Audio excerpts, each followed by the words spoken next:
नमस्कार। प्रभा चिंतन में आपका स्वागत है। आज सुनिए मुंशी प्रेमचंद जी की लिखी कहानी स्वामिनी। शिवदास ने भंडारे की कुंजी अपनी बहू राम प्यारी के सामने फेंककर अपनी बूढ़ी आंखों में आंसू भरकर कहा, बहू, आज से गृहस्थी की देखभाल तुम्हारे ऊपर है। मेरा सुख भगवान से नहीं देखा गया, नहीं तो क्या जवान बेटे को यूं छीन लेते। उसका काम करने वाला तो कोई चाहिए। एक हल छोड़ दूं तो गुजारा ना होगा।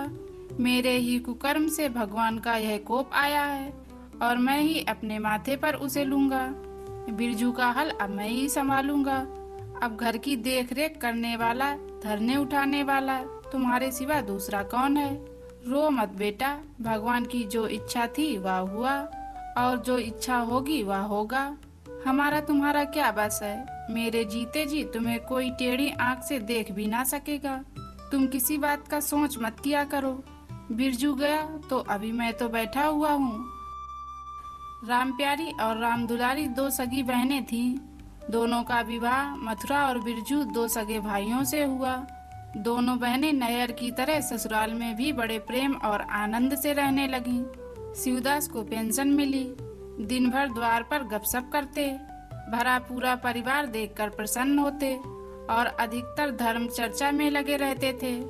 लेकिन देवगत से बड़ा लड़का बिरजू बीमार पड़ा और आज उसे मरे हुए 15 दिन बीत गए। आज क्रियाकर्म से फुर्सत मिली और शिवदास ने सच्चे कर्मवीर की भांति फिर जीवन संग्राम के लिए कमर कस ली। मन में उसे चाहे कितना ही दुख हुआ हो, उसे किसी ने रोते नहीं देखा।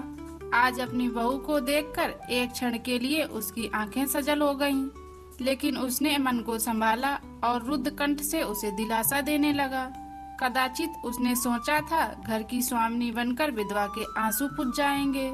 कम से कम उसे इतना कठिन परिश्रम न करना पड़ेगा। इसीलिए उसने भंडारे की कुंजी बहू के सामने फेंक दी थी।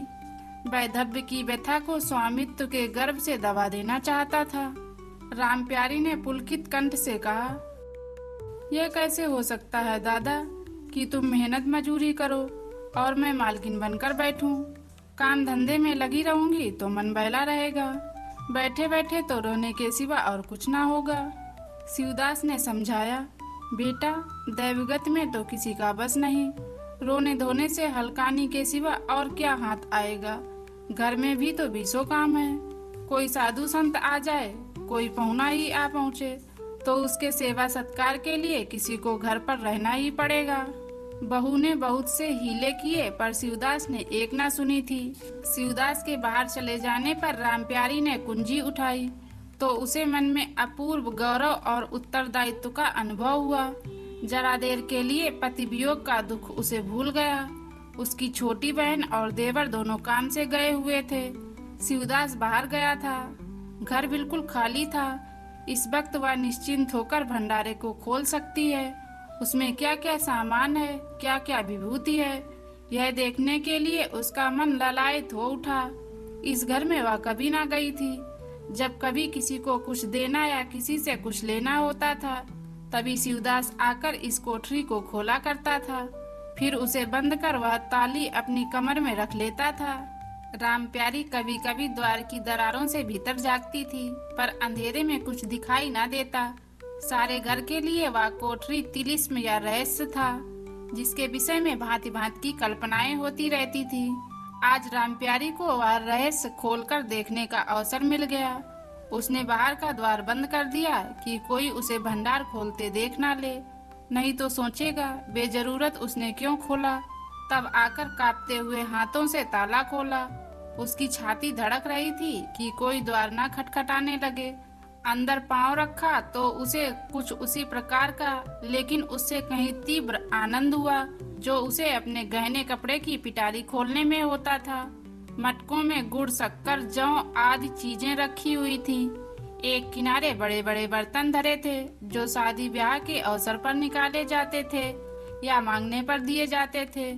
एक आले पर माल गुलजारी की रसीदें और लेन देन के पुर्जे बंधे हुए रखे थे। कोठरी में एक विभूति सी छाई थी, मानो लक्ष्मी अज्ञात रूप से विराजमान हो। उस विभूति की छाया में राम प्यारी आधे घंटे तक बैठी अपनी आत्मा को तृप्त करती रही। प्रतिक्षण उसके हृदय पर ममत्व का नशा छाया जा रहा था। जब वह उस कोठरी से निकली तो उसके मन के संस्कार बदल गए थे, मानो किसी ने उस पर मंत्र डाल दिया हो। उसी समय द्वार पर किसी ने आवाज दी। उसने तुरंत भंडारे का द्वार बंद किया और जाकर सदर दरवाजा खोल दिया। देखा तो पड़ोसी झुनिया खड़ी है और 1 रुपया उधार मांग रही है।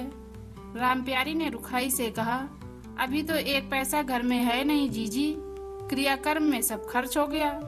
झुनिया चकरा गई। चौधरी के घर में इस समय 1 रुपया भी नहीं है। यह विश्वास करने की बात ना थी। जिसके यहाँ सैकड़ों का लेन देन है वह सब कुछ क्रियाकर्म में खर्च नहीं कर सकता। अगर शिवदास ने बहाना किया होता तो उसे आश्चर्य न होता। राम प्यारी तो अपने सरल स्वभाव के लिए गांव में मशहूर थी। अक्सर शिवदास की आंखें बचाकर पड़ोसियों को इच्छित वस्तुएं दे दिया करती थी। अभी कल ही उसने जानकी को शेर भर दूध दिया, यहाँ तक कि अपने गहने तक मांगे दे देती थी। कृपण शिवदास के घर में ऐसी सहज बहू का आना गांव वाले अपने सौभाग्य की बात समझते थे। झुनिया ने चकित होकर कहा, ऐसा ना कहो जीजी, बड़े गाड़े में पड़कर आई हूँ। नहीं तुम जानती हो मेरी आदत ऐसी नहीं है। बाकी 1 रुपया देना है। प्यादा द्वार पर खड़ा बकबक कर रहा है। रुपया दे दो तो किसी तरह यह विपत्ति टले। मैं आज के 8वें दिन आकर दे जाऊंगी। गांव में और कौन घर है जहां मांगने जाऊं। प्यारी टस से मसना हुई। उसके जाते ही प्यारी सांझ के लिए रसोई का इंतजाम करने लगी। पहले चावल दाल बिनना अपार लगता था और रसोई में जाना तो सूली पर चढ़ने से कम ना था। कुछ देर बहनों में जाओ झाओ होती, तब शिवदास आकर कहते, क्या आज रसोई ना बनेगी? तो 2 में से एक उठती और मोटे मोटे टिक्कर लगाकर रख देती, मानो बैलों का राती भोग। आज प्यारी तन मन से रसोई के प्रबंध में लगी हुई है। अब वह घर की स्वामिनी है। तब उसने बाहर निकल कर देखा, कितना कूड़ा करकट पड़ा हुआ है। बड़ों दिन भर मक्खी मारा करते हैं, इतना भी नहीं होता कि जरा झाड़ू ही लगा दे। अब क्या इनसे इतना भी ना होगा? द्वार चिकना होना चाहिए कि देखकर आदमी का मन प्रसन्न हो जाए, यह नहीं कि उपकाई आने लगे। अभी कह दूं तो तिनक उठे। अच्छा, मुन्नी नांद से अलग क्यों खड़ी है? उसने मुन्नी के पास जाकर नांद में झांका। दुर्गंध आ रही थी। ठीक मालूम होता है महीनों से पानी ही नहीं बदला गया। इस तरह तो गाय रह चुकी। अपना पेट भर लिया, छुट्टी हुई। और किसी से क्या मतलब? हाँ, दूध सबको अच्छा लगता है। दादा द्वार पर बैठे चिलम पी रहे हैं, मगर इतना नहीं होता कि 4 घड़ा पानी नांद में डाल दें। मजूर रखा है, वह भी 3 कौड़ी का। खाने को 1.5 सेर, काम करते नानी मरती है। आज आता है तो पूछती हूँ, नांद में पानी क्यों नहीं बदलता? रहना हो तो रहे, नहीं तो जाए। आदमी बहुत मिलेंगे, चारों ओर तो मारे मारे फिर रहे हैं। आखिर उससे ना रहा गया। घड़ा उठाकर पानी लाने चली। शिवदास ने पुकारा, पानी का क्या होगा बहू, इसमें पानी भरा हुआ है। प्यारी ने कहा, नांद का पानी सड़ गया है। मुन्नी भूसे में मुंह नहीं डालती, देखते नहीं हो कोस भर पर खड़ी है। शिवदास मार्मिक भाव से मुस्कुराए और आकर बहू के हाथ से घड़ा ले लिया। कई महीने बीत गए। प्यारी के अधिकार में आते ही उस घर में जैसे बसंत आ गया। भीतर बाहर जहाँ देखिए किसी निपुण प्रबंधक के हस्त कौशल, सुविचार और सूरज के चिन्ह दिखते थे। प्यारी ने गृह यंत्र की ऐसी चाबी कस दी थी कि सभी पुर्जे ठीक ठाक चलने लगे थे। भोजन पहले से अच्छा मिलता है और समय पर मिलता है। दूध ज्यादा होता है, घी ज्यादा होता है और काम ज्यादा होता है। प्यारी ना खुद विश्राम लेती है, ना दूसरों को विश्राम लेने देती है। घर में ऐसी बरकत आ गई है कि जो चीज मांगो घर में ही निकल आती है। आदमी से लेकर जानवर तक सभी स्वस्थ दिखाई देते हैं। अब वह पहले की सी दशा नहीं कि कोई चिथड़े लिपेटे घूम रहा है, किसी को गहने की धुन सवार है। हाँ, अगर कोई रुगण और चिंतित तथा मलिन वेश में है तो वह प्यारी है। फिर भी सारा घर उससे जलता है। यहाँ तक कि बूढ़े शिवदास भी कभी कभी उसकी बगदोई करते हैं। किसी को पहर रात रहे उठना अच्छा नहीं लगता। मेहनत से सभी जी चुराते हैं, फिर भी ये सब मानते हैं कि प्यारी ना हो तो घर का काम ना चले और तो और दोनों बहनों में भी अब उतना अपनापन नहीं। प्रातः काल का समय था। दुलारी ने हाथों के कड़े लाकर प्यारी के सामने पटक दिए और घुन्नाई हुई बोली, लेकर इसे भी भंडार घर में बंद कर दे। प्यारी ने कड़े उठा लिए और कोमल स्वर में कहा, कह तो दिया हाथ में रुपए आने दे, बनवा दूंगी। अभी ऐसा घिस नहीं गया कि आज ही उतार कर फेंक दिया जाए। दुलारी लड़ने को तैयार होकर आई थी। बोली, तेरे हाथ में काहे को रुपए आएंगे और काहे को कड़े बनेंगे? जोड़ जोड़ रखने में मजा जो आता है ना। प्यारी ने हंसकर कहा, जोड़ जोड़ रखती हूँ तो तेरे ही लिए कि मेरे कोई और बैठा हुआ है, कि मैं सबसे ज्यादा खा पहन लेती हूँ। मेरा अनंत कब का टूटा पड़ा है। दुलारी, तुम ना खाओ ना पहनो, जस तो पाती हो। यहाँ खाने पहनने के सिवा और क्या है? मैं तुम्हारा हिसाब किताब नहीं जानती। मेरे कड़े आज बनने को भेज दो। प्यारी ने सरल विनोद के भाव से पूछा, रुपए ना हो तो कहाँ से लाऊं? दुलारी ने उद्दंडता के साथ कहा, मुझे इससे कोई मतलब नहीं, मैं तो कड़े चाहती हूँ। इसी तरह घर के सब आदमी अपने अपने अवसर पर प्यारी को दो चार खरी खोटी सुना ही जाते थे और वह गरीब सबकी धौंस हंसकर सहती। स्वामिनी का धर्म है कि सबकी धौंस सुन ले और करे वही जिसमें घर का कल्याण हो। स्वामित्व के कवच पर धौंस, ताने, धमकी किसी का असर न होता। उसकी स्वामिनी की कल्पना इस आघातों से और भी स्वस्थ होती थी। वह गृहस्थी की संचालिका है। सभी अपने अपने दुख उसी के सामने रोते हैं, पर जो कुछ वह करती है वही होता है। इतना उसे प्रसन्न करने के लिए काफी था। गांव में प्यारी की सराहना होती थी। अभी उम्र ही क्या है, लेकिन सारे घर को संभाले हुए है। चाहती तो सगाई करके चैन से रहती, इस घर के पीछे अपने को मिटाए देती है। कभी किसी से हंसती बोलती भी नहीं, जैसे काया पलट हो गई। एक दिन बाद दुलारी के कड़े बनकर आ गए। प्यारी खुद सुनार के घर दौड़ दौड़ कर गई। संध्या हो गई थी। दुलारी और मथुरा हाट से लौटे। प्यारी ने नए कड़े दुलारी को दिए। दुलारी निहाल हो गई। चटपट कड़े पहने और दौड़ी हुई बरोठे में जाकर मथुरा को दिखाने लगी। प्यारी बरोठे के द्वार पर छिपी खड़ी यह दृश्य देखने लगी। उसकी आंखें सजल हो गईं। दुलारी उससे कुल 3 ही साल तो छोटी है, पर दोनों में कितना अंतर है। उसकी आंखें मानो उस दृश्य पर जम गईं। दंपत्ति का वह सरल आनंद, उनका प्रेमालिंगन, उनकी मुग्ध मुद्रा प्यारी की टकटकी सी बन गई। यहाँ तक कि दीपक के धुंधले प्रकाश में वे दोनों उसकी नजरों से गायब हो गए और अपने ही अतीत जीवन की एक लीला आंखों के सामने बार बार नए नए रूप में आने लगी। सहसा शिवदास ने पुकारा, बड़ी बहू, एक पैसा दो, तमाकू मंगवाऊं। प्यारी की सामाद टूट गई। आंसू पोंछती हुई भंडार में पैसा लेने चली गई। एक एक करके प्यारी के गहने उसके हाथ से निकलते जाते थे। वह चाहती थी मेरा घर गांव में सबसे संपन्न समझा जाए और इस महत्वाकांक्षा का मूल देना पड़ता था। कभी घर की मरम्मत के लिए और कभी बैलों की नई गोई खरीदने के लिए, कभी नातेदारों के व्यवहारों के लिए, कभी बीमारों की दवा दारू के लिए रुपए की जरूरत पड़ती ही रहती थी। और जब बहुत कतर ब्योत करने पर भी काम ना चलता तो वह अपनी कोई ना कोई चीज निकाल देती और चीज एक बार हाथ से निकलकर फिर ना लौटती थी। वह चाहती तो इनमें से कितने ही खर्चों को टाल जाती, पर जहाँ इज्जत की बात आ पड़ती थी वह दिल खोल कर खर्च करती। अगर गांव में हेठी हो गई तो क्या बात रही, लोग उसी का नाम तो धरेंगे। दुलारी के पास भी गहने थे, 2-1 चीजें मथुरा के पास भी थी, लेकिन प्यारी उनकी चीजें ना छूती। उनके खाने पहनने के दिन है, वे इस जंजाल में क्यों फंसे। दुलारी को लड़का हुआ तो प्यारी ने धूमधाम से जन्म उत्सव मनाने का प्रस्ताव किया। शिवदास ने विरोध किया। क्या फायदा, जब भगवान की दया से सगाई ब्याह के दिन आएंगे तो धूमधाम कर लेना। प्यारी का हौसलों से भरा दिल भला क्यों मानता। बोली, कैसी बातें करते हो दादा, पहलौठे लड़के के लिए भी धूमधाम ना हुई तो कब होगी। मन तो नहीं मानता, फिर दुनिया क्या कहेगी। नाम बड़े दर्शन थोड़े।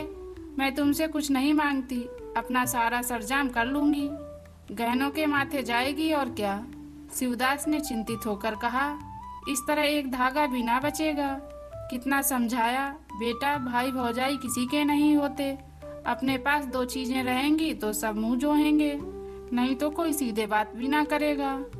प्यारी ने ऐसा मुंह बनाया मानो वह ऐसी बूढ़ी बातें बहुत सुन चुकी है, और बोली, जो अपने हैं वे भी ना पूछे तो भी अपने ही रहते हैं। मेरा धर्म मेरे साथ है, उनका धर्म उनके साथ। मर जाऊंगी तो क्या छाती पर लाद ले जाऊंगी। धूमधाम से जन्मोत्सव मनाया गया। बरई के दिन सारी बिरादरी का भोज हुआ। लोग खा पी कर चले गए। प्यारी दिन भर की थकी मांदी आंगन में एक टाट का टुकड़ा बिछाकर कमर सीधी करने लगी। आंखें झपक गई। मथुरा उसी वक्त घर में आया।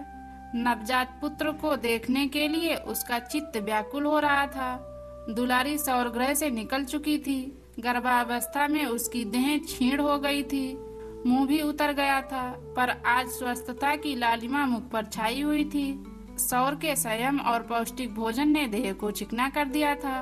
मथुरा उसे आंगन में देखते ही समीप आ गया और एक बार प्यारी की ओर ताककर उसके निद्रामग्न होने का निश्चय करके उसने शिशु को अपनी गोद में ले लिया और उसका मुंह चूमने लगा। आहट पाकर प्यारी की आंखें खुल गईं, पर उसने नींद का बहाना किया और अध खुली आंखों से यह आनंद क्रीड़ा देखने लगी। माता और पिता दोनों बारी बारी से बालक को चूमते, गले लगाते और उसके मुंह को निहारते थे। कितना स्वर्गीय आनंद था। प्यारी की त्रसित लीला एक क्षण के लिए स्वामिनी को भूल गई। जैसे लगाम से मुखबद्ध बोझ से लदा हुआ हाँकने वाले को चाबुक से पीड़ित दौड़ दौड़कर बेधम तुरंग हिनहिनाने की आवाज सुनकर कनौतियां खड़ी कर लेता है और परिस्थिति को भूलकर एक दबी हुई हिनहिनाहट से उसका जवाब देता है। कुछ वही दशा प्यारी की हुई। उसका मातृत्व जो पिंजरे में बंद मूक निश्चेष्ट पड़ा हुआ था, समीप से आने वाली मातृत्व की चहकार सुनकर जैसे जाग पड़ा और चिंताओं से उस पिंजरे से निकलने के लिए पंख फड़फड़ाने लगा। मथुरा ने कहा, यह मेरा लड़का है। दुलारी ने बालक को गोद में चिमटाकर कहा, हाँ क्यों नहीं, तुम्ही ने तो 9 महीने पेट में रखा है। सांसत तो मेरी हुई, बाप कहलाने के लिए तुम कूद पड़े। मथुरा, मेरा लड़का ना होता तो मेरी सूरत का क्यों होता। चेहरा मोरा, रंग रूप सब मेरा ही है कि नहीं। दुलारी, इससे क्या होता है। बीज बनिए के घर से आता है, खेत किसान का होता है। उपज बनिए की नहीं होती, किसान की होती है। मथुरा, बातों में तुमसे कोई ना जीतेगा। मेरा लड़का बड़ा हो जाएगा तो मैं द्वार पर बैठकर मजे से हुक्का पिया करूंगा। दुलारी, मेरा लड़का पढ़े लिखेगा, कोई बड़ा हुद्दा पाएगा, तुम्हारी तरह दिन भर बैल के पीछे ना चलेगा। मालकिन से कहना कल एक पालना बनवा दें। मथुरा, अब बहुत सवेरे ना उठा करना और छाती फाड़कर काम भी ना करना। दुलारी, ये महारानी जाने देंगी। मथुरा, मुझे तो बेचारी पर दया आती है। उसके कौन बैठा हुआ है, हम ही लोग के लिए मरती है। भैया होते तो अब तक 2-3 बच्चों की माँ हो गई होती। प्यारी के कंठ में आंसुओं का ऐसा बेग उठा कि उसे रोकने में सारी देह कांप उठी। अपना वंचित जीवन उसे मरुस्थल सा लगने लगा, जिसकी सूखी रेत पर वह हरा भरा बाग लगाने की निष्फल चेष्टा कर रही थी। कुछ दिनों के बाद शिवदास भी मर गया। उधर दुलारी के 2 और बच्चे हुए। वह भी अधिकतर बच्चों के लालन पालन में व्यस्त रहने लगी। खेती का काम मजदूरों पर आ पड़ा। मथुरा मजदूर तो अच्छा था, संचालक अच्छा ना था। उसे स्वतंत्र रूप से काम लेने का अवसर ना मिला। खुद पहले भाई की निगरानी में काम करता रहा, बाद को बाप की निगरानी में काम करने लगा। खेती का तार भी ना जानता था। वही मजदूर उसके यहाँ टिकते थे जो मेहनत नहीं खुशामद करने में कुशल होते थे। इसीलिए प्यारी को अब दिन में 2-4 बार हार के चक्कर भी लगाना पड़ता। कहने को वह अब भी मालकिन थी, पर वास्तव में घर भर की सेविका थी। मजूर भी उससे त्योरियां बदलते, जमींदार का प्यादा भी उसी पर धौंस जमाता। भोजन में भी किफायत करनी पड़ती। लड़कों को तो जितनी बार मांगे उतनी बार कुछ न कुछ चाहिए। दुलारी तो लड़कौरी थी, उसे भरपूर भोजन चाहिए। मथुरा घर का सरदार था, उसके इस अधिकार को कौन छीन सकता था। मजूर भला क्यों रियायत करने लगे थे। सारी कसर प्यारी पर निकलती थी। वही एक फालतू चीज थी, अगर आधा पेट खाए तो किसी को हानि ना हो सकती थी। 30 वर्ष की अवस्था में उसके बाल पक गए, कमर झुक गई, आंखों की ज्योति कम हो गई। मगर वह प्रसन्न थी।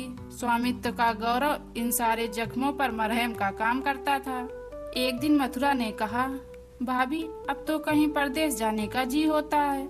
यहाँ तो कमाई में बरकत नहीं, किसी तरह पेट की रोटी चलती है, वह भी रोज होकर।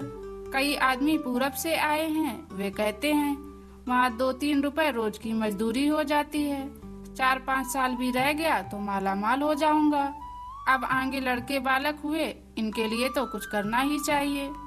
दुलारी ने समर्थन किया, हाथ में 4 पैसे होंगे, लड़कों को पढ़ाएंगे लिखाएंगे।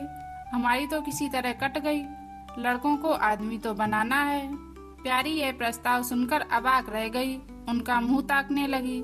इससे पहले इस तरह की बातचीत कभी ना हुई थी। यह धुन कैसे सवार हो गई? उसे संदेह हुआ, शायद मेरे कारण यह भावना उत्पन्न हुई। बोली, मैं तो जाने को ना कहूँगी, आगे जैसी इच्छा हो। लड़कों को पढ़ाने लिखाने के लिए यहाँ भी तो मदरसा है, फिर क्या नित्य यही दिन बने रहेंगे? 2-3 साल भी खेती बन गई तो सब कुछ हो जाएगा। मथुरा, इतने दिन खेती करते हो गए, जब अब तक ना बनी तो अब क्या बन जाएगी? इस तरह एक दिन चल देंगे, मन की मन में रह जाएगी। फिर अब पौरुष भी तो थक रहा है, यह खेती कौन संभालेगा? लड़कों को मैं चक्की में जोत कर उनकी जिंदगी खराब करना नहीं चाहता। प्यारी ने आंखों में आंसू लाकर कहा, भैया जब तक घर पर आधी मिले सारी के लिए ना दबाना चाहिए। अगर मेरी ओर से कोई बात हो तो अपना घर बार अपने हाथों में करो, मुझे एक टुकड़ा दे देना, पड़ी रहूंगी। मथुरा आर्द्र कंठ होकर बोला, भाभी ये तुम क्या कहती हो? तुम्हारे ही संभाले यह घर अब तक चल रहा है, नहीं रसातल में चला गया होता। इस गृहस्थी के पीछे तुमने अपने को मिट्टी में मिला दिया, अपनी देहें खुला डाली। मैं अंधा नहीं हूँ, सब कुछ समझता हूँ। हम लोगों को जाने दो, भगवान ने चाहा तो घर फिर संभल जाएगा। तुम्हारे लिए हम बराबर खर्च वरच भेजते रहेंगे। प्यारी ने कहा, ऐसा ही है तो तुम चले जाओ, बाल बच्चों को कहाँ कहाँ बांधे फिरोगे? दुलारी बोली, ये कैसे हो सकता है बहन? यहाँ देहात में लड़के क्या पढ़े लिखेंगे? बच्चों के बिना इनका भी जी वहाँ ना लगेगा। दौड़ दौड़ कर घर आएंगे और सारी कमाई रेल खा जाएगी। परदेश में अकेले जितना खर्च होगा उतने में सारा घर आराम से रहेगा। प्यारी बोली, तो मैं ही यहाँ रहकर क्या करूँगी, मुझे भी लेते चलो। दुलारी उसे साथ ले चलने को तैयार ना थी। कुछ दिन जीवन का आनंद उठाना चाहती थी।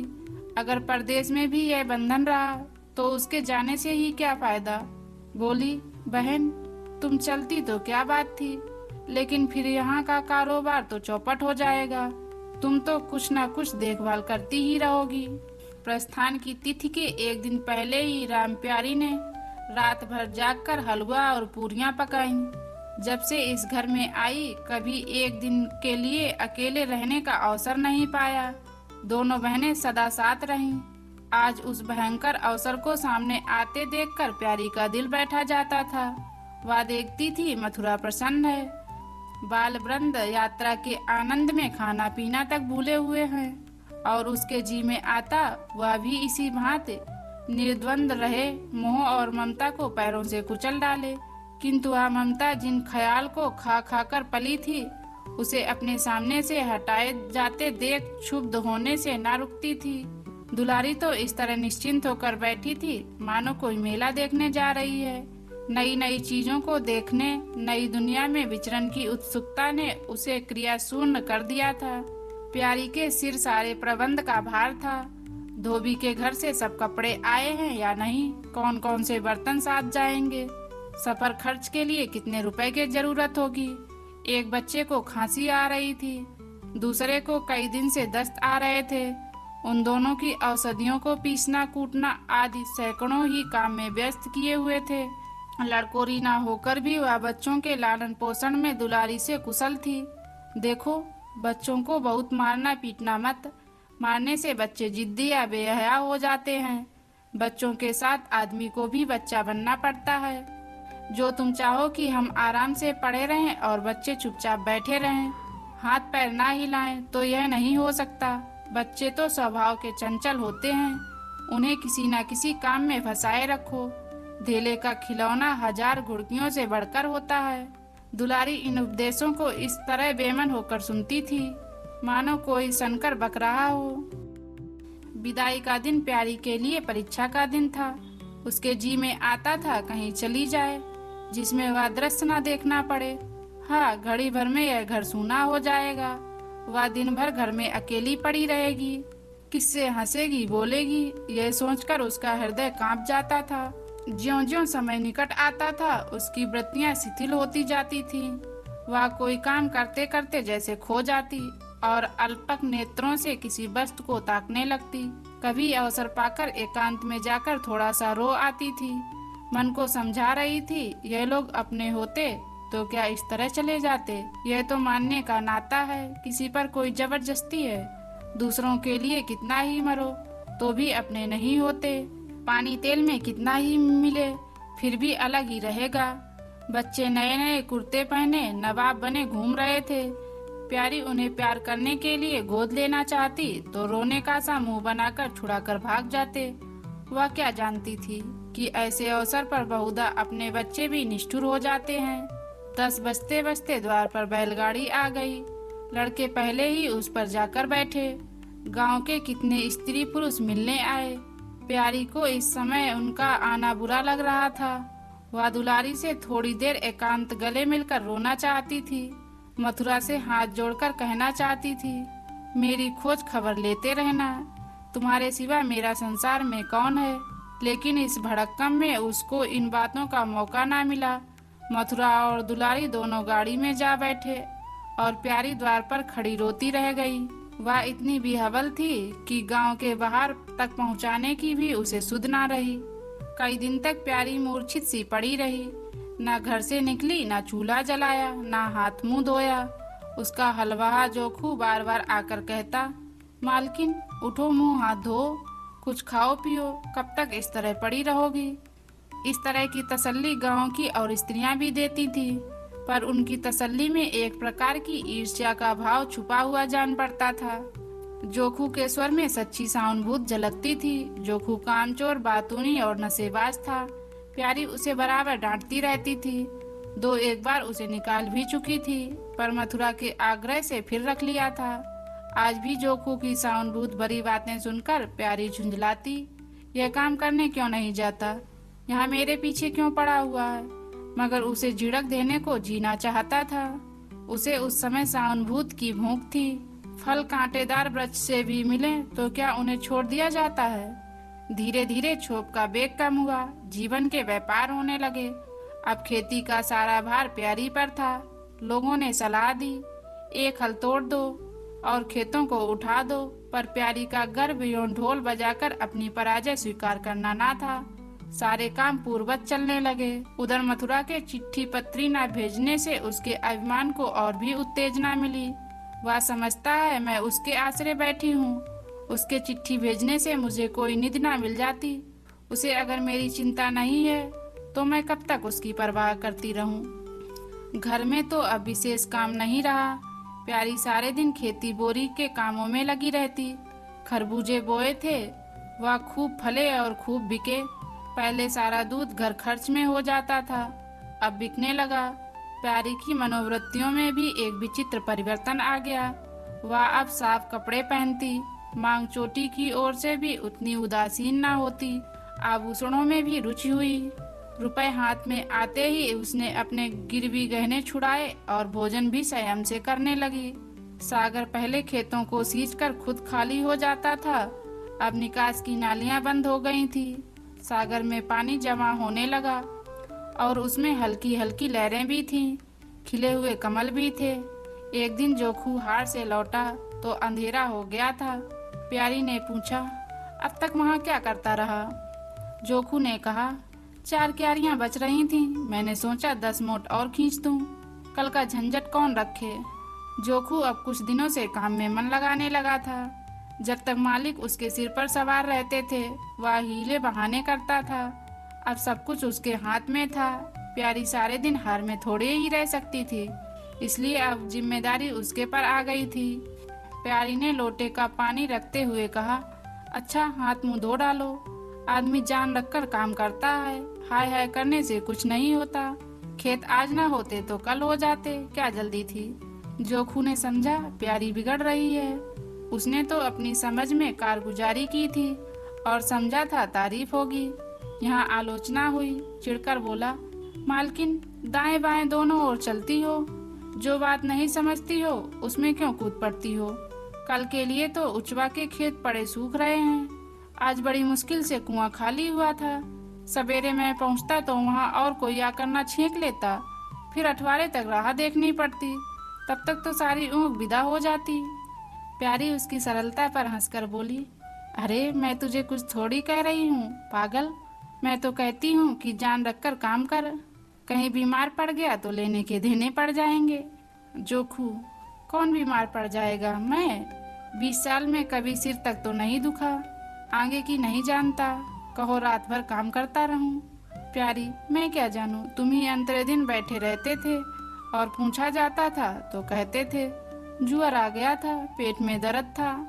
जोखू झेंपता हुआ बोला, वह बातें जब थी जब मालिक लोग चाहते थे कि इसे पीस डालें। अब तो जानता हूँ मेरे ही माथे है, मैं ना करूँगा तो सब चौपट हो जाएगा। प्यारी, मैं क्या देखभाल नहीं करती? जोखू, तुम बहुत करोगी तो 2 बेर चली जाओगी, सारे दिन तुम वहाँ बैठी नहीं रह सकती। प्यारी को उसके निष्कपट व्यवहार ने मुग्ध कर लिया। बोली, तो इतनी रात गए चूल्हा जलाओगे?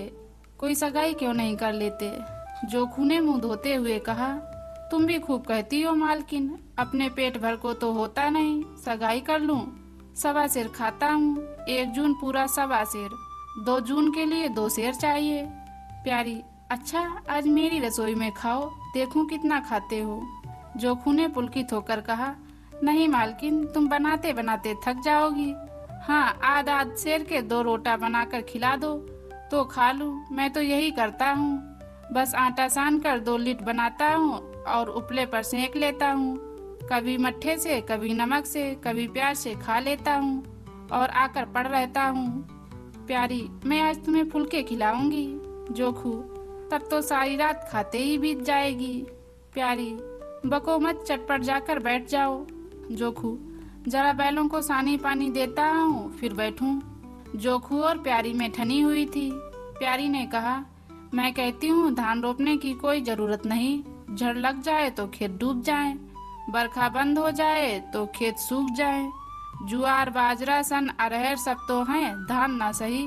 जोखू ने अपने विशाल कंधे पर फावड़ा रखते हुए कहा, जब सबका होगा तो मेरा भी होगा, सबका डूब जाएगा तो मेरा भी डूब जाएगा।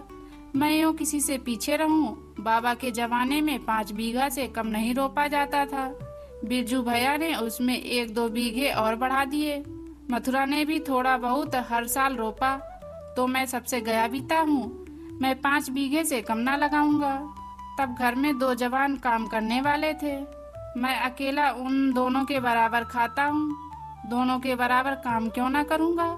चल झूठा कहीं का, कहते थे 2 सेर खाता हूँ, 4 सेर खाता हूँ, आज सेर में रह गए।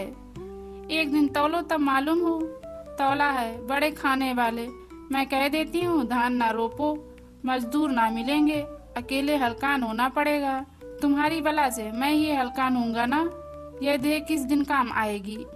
प्यारी ने उसके कंधे से फावड़ा ले लिया और बोली, तुम पहर रात से पहर रात तक ताल में रहोगे, अकेले मेरा जी उबेगा। जोखू को उबने का कोई अनुभव ना था, कोई काम ना हो तो आदमी पड़कर सो रहे, जी क्यों उबे? बोला, जी उबे तो सो रहना, मैं घर रहूंगा तब तो और जी उबेगा। मैं खाली बैठता हूँ तो बार बार खाने की सूझती है, बातों में देर हो रही है और बादल घिरे आते हैं। प्यारी ने कहा, अच्छा कल से जाना, आज बैठो। जोखू ने मानो बंधन में पड़कर कहा, अच्छा बैठ गया, कहो क्या कहती हो। प्यारी ने विनोद करते हुए पूछा, कहना ये है मैं तुमसे पूछती हूँ, अपनी सगाई क्यों नहीं कर लेते?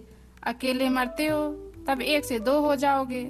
जोखू शर्माता हुआ बोला, तुमने फिर वही बेबात की बात छेड़ दी मालकिन, किससे सगाई कर लूं? यहाँ ऐसी मेहरिया लेकर क्या करूँगा जो गहना के लिए मेरी जान खाती रहे।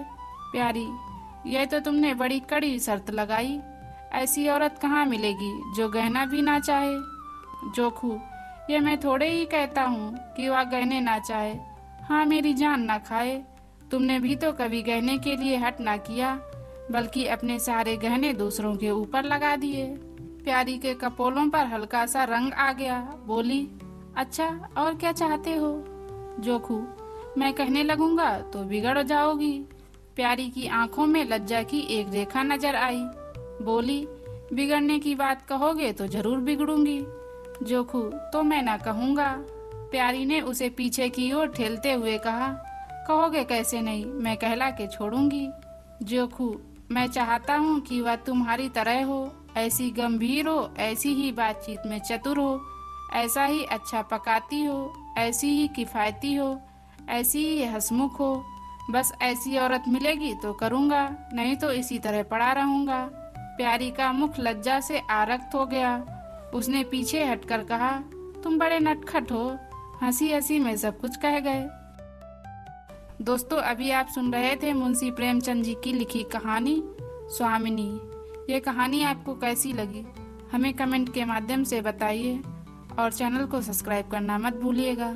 मिलते हैं एक ऐसी ही नई कहानी में, तब तक के लिए जय हिंद।